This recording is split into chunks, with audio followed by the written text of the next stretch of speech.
8 a.m. New York Stock Exchange. It's a cold, breezy day on Wall Street as markets await the Federal Reserve's announcement for QE4. Futures are up significantly. The Dow Jones just breached its 2008 high of 14,164. Gold just hit an all-time high of 2,900. Silver just breached $100 per ounce. The dollar index is holding at 53. With official unemployment at 16.3%, there is a nervous feeling on Wall Street that if this doesn't work, the world could implode into a depression that will last for the remainder of the decade. 8:19 a.m. Beijing. Chinese officials announced that they can no longer allow Washington to devalue their holdings. After making their concerns private, China accepts that Washington will never stop paying its debts with inflated currency. China makes an official statement from Beijing, quote, "We have made our concerns known privately for some time. With QE4 about to be announced today, China will have no choice but to stop purchasing U.S. treasuries.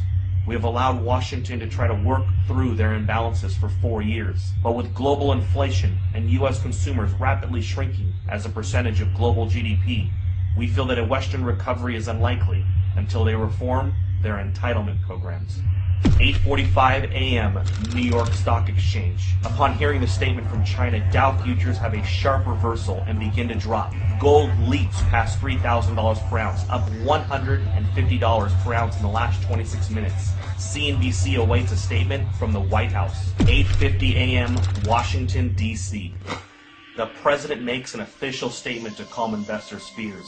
He tells Americans that he has spoken with several G20 leaders. They have assured him that they will continue to increase their purchase of treasuries and believe that a strong U.S. economy is the only thing that will bring back global prosperity. He has also spoken to Chairman Bernanke, who assures him that a strong dollar will be the result of QE4. The president also reminds Americans that his recent New Deal recovery programs that he passed through executive order will increase the likelihood of a lasting recovery. He also notes that Beijing, since 2009, has slowly been reducing their holdings, so the impact will be minimal. 9:51 a.m. New York. Dow futures fall 850 points in the first 20 minutes of trading. Markets are halted for 1 hour by the authorities. 10 a.m. Main Street, America. The news about the stock market in China has now spread.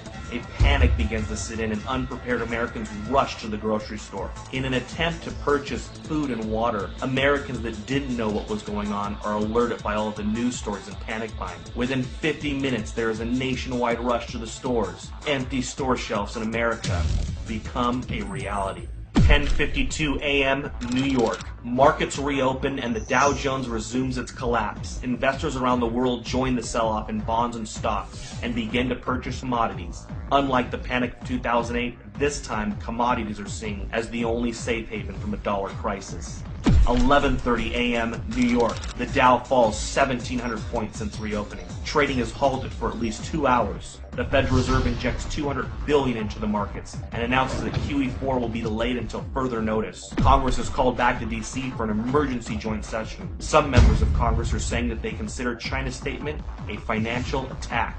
12 p.m. Main Street, America. Several cities begin to see civil unrest after grocery stores are forced to close. Traffic in the streets and violence break out. The president puts the National Guard on alert for a possible deployment onto U.S. streets if things don't get under control soon. Several news agencies are reporting injuries at grocery chains and call for the authorities to do something before it gets worse. 12:15 p.m. Toronto, Canada.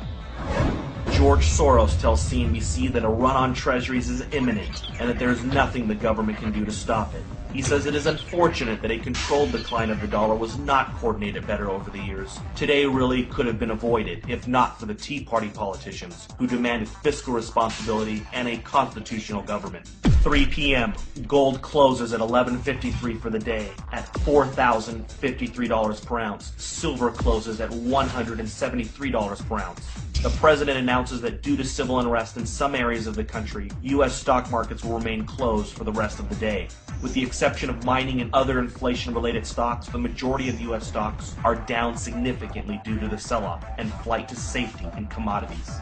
The Federal Reserve announces that it will begin to purchase U.S. treasuries and stocks in order to stabilize the markets. But this only feeds investors' fears of a full-blown treasury run and collapse of the dollar. 6 p.m.